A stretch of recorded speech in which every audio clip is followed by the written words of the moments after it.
Chapter 8. After a delay of 8 days, we broke camp on Monday morning and proceeded on our way. The afternoon of the third day out, we came to the bank of a large river. The stream was about 2,000 feet wide, running bank full, and the current was at least 10 miles per hour. We were told that this stream, in ordinary times, could be crossed at this place without any inconvenience. We decided to camp until morning and observe the rise and fall of the water. We were informed that we would be able to cross by bridge farther up the stream, but to reach this bridge would necessitate a detour of at least 4 days' hard travel. We felt that if the water was receding, it would be better to wait a few days rather than undertake the long detour. It had been demonstrated to us that we need not take any thought as to our provisions, for, from the day already referred to, when our provisions were exhausted, the whole company, consisting of over 300 persons, had been supplied with an abundance of provisions from the invisible, as we called it. The supply was maintained for 64 days until we returned to the village from which we started. Thus far, none of us had any idea of the true significance or meaning of the things we were experiencing. Neither were we able to see that these things were performed by definite law, a law that all can use. When we were assembled for breakfast next morning, we found 5 strangers in camp.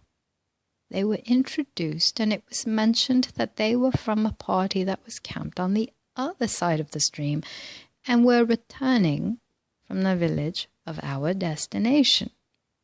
We thought very little of this at the time, as we naturally supposed they had found a boat and had crossed in it.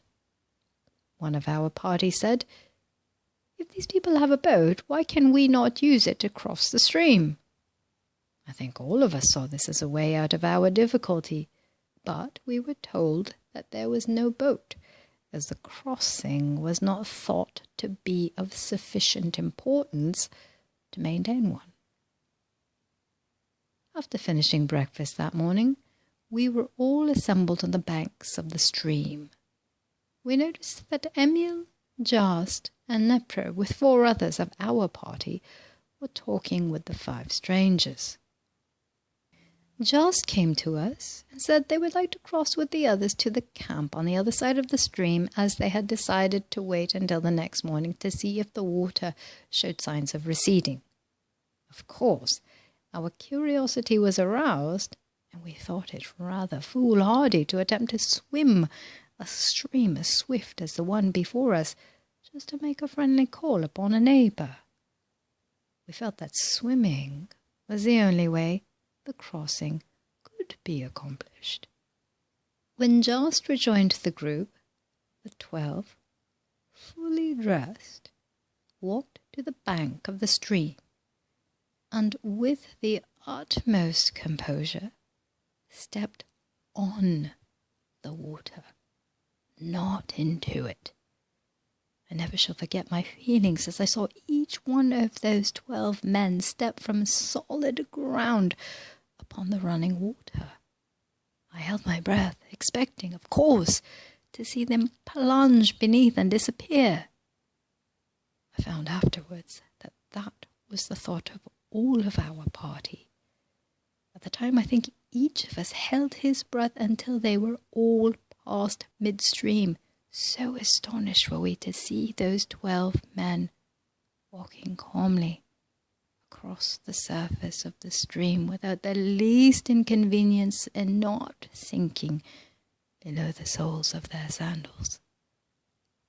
When they stepped from the water to the farther bank, I felt that tons of weight had been lifted off my shoulders, and I believe this was the feeling of every one of our party, judging from the sighs of relief as the last man stepped ashore. It certainly was an experience that words fail to describe. The 7 belonging to our party returned for lunch. While the excitement was not so intense at the second crossing, every one of us breathed more freely when the 7 were safe ashore again.